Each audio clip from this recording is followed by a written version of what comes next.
विजय कुमार बंधु हों या फिर मंजीत सिंह पटेल, जी हाँ दोस्तों, all India NPS employ federation के जो अध्यक्ष हैं मंजीत सिंह पटेल, प्रधानमंत्री को ज्ञापन सौंपे हैं कि जो लाभ जो सुविधा केंद्र सरकार के कर्मचारियों को मिल रहा है वही सुविधा केंद्र शासित प्रदेश के कर्मचारियों को मिलना चाहिए, ऑटोनोमस बॉडीज को मिलना चाहिए। जी हाँ दोस्तों, क्योंकि ये ज़रूरी है।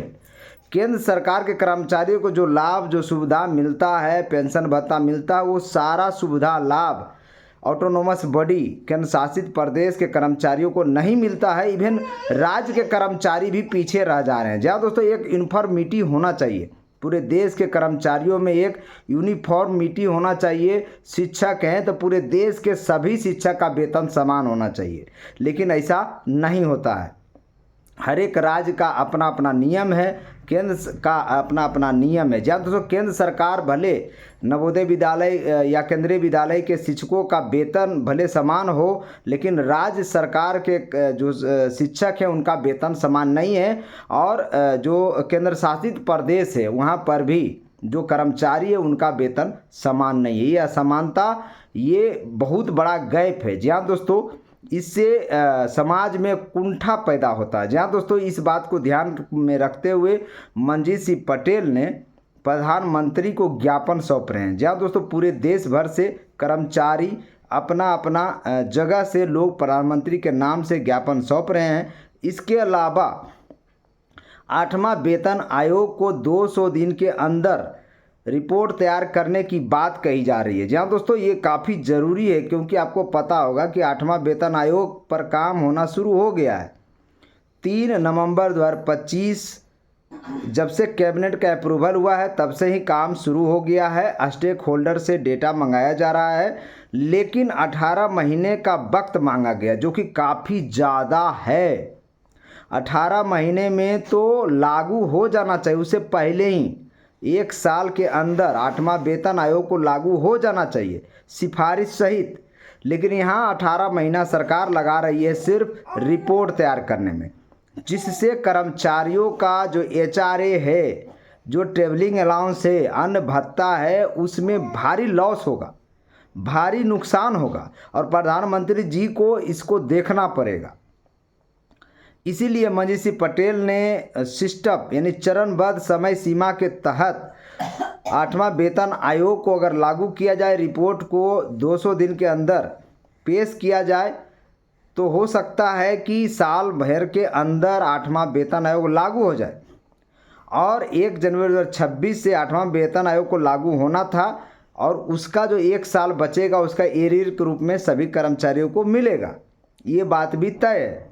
लेकिन सरकार 18 महीने का वक्त मांगी है, जिसका लिखित प्रमाण अभी कुछ दिन पहले राज्यसभा में कई सांसद महोदय ने आवाज़ उठाया था 8वां वेतन आयोग से रिलेटेड, कि क्या अपडेट से क्या चल रहा है। तो सरकार के तरफ से पंकज चौधरी जवाब देते हैं, ये आपको पता होना चाहिए, और उन्होंने साफ लिखा था कि इस पर काम चल रहा है। दूसरा सवाल ये भी दागा गया था कि बजट में 8वां वेतन आयोग रिकमेंडेशन से क्या प्रभाव पड़ेगा, तो उसका भी जवाब पंकज चौधरी ने दिया कि वो अभी तय नहीं हुआ है, आगे आने वाला समय में तय होगा। तो ये सब चीज़ें हैं, चल रही है। इसके अलावा मंजीत सिंह पटेल का कहना है कि 2021 का एक नियम है पेंशन से रिलेटेड, 30 मार्च या 23 मार्च का, ऐसा कुछ नहीं, 23 मार्च 2021 का या 30 मार्च 2021 का एक नियम है, जिसके तहत कर्मचारियों को विकलांगता के केस में या फिर डेथ के केस में ओपीएस चूज करने का ऑप्शन दिया जाता है सरकार के द्वारा। वो चाहे तो ओपीएस ले सकते हैं। तो यही नियम को रिटायरमेंट के समय क्यों नहीं दिया जा सकता है? सरकारी कर्मचारियों को रिटायरमेंट के समय ही इसी को चूज करने का ऑप्शन दिया जाए तो सोने पे सुहागा होगा, क्योंकि कर्मचारी अंतिम समय में कंपेयर कर सकेंगे कि हमारा पैसा एनपीएस में ज़्यादा है, यूपीएस में ज़्यादा है या फिर ओपीएस में ज़्यादा है, और जो उनको अच्छा लगे वो चूज कर ले। ये सरकार को तय करना चाहिए कि तीनों ऑप्शन दें, आप यूपीएस का भी ऑप्शन दें, एनपीएस का भी ऑप्शन दें और ओपीएस का भी ऑप्शन दें। अंतिम समय में कर्मचारी कंपेयर करेगा, कि उसका जो वेतन से पैसा कटा है, तो आखिर किस में ज़्यादा पेंशन उनको बनेगा या किस में ज़्यादा उनको लाभ मिलेगा, आर्थिक लाभ मिलेगा। ये सरकार का दायित्व होना चाहिए कि आप तीनों ऑप्शन दीजिए रिटायरमेंट के समय। अभी से ऑप्शन खोलने की ज़रूरत ही नहीं है। आप सरकारी कर्मचारी ज्वाइन किया, अभी से आप उसे यूपीएस लेने के लिए बाध्य करते हैं, अभी से आप उसे एनपीएस लेने के लिए बाध्य करते हैं, अभी से। ऐसा क्यों?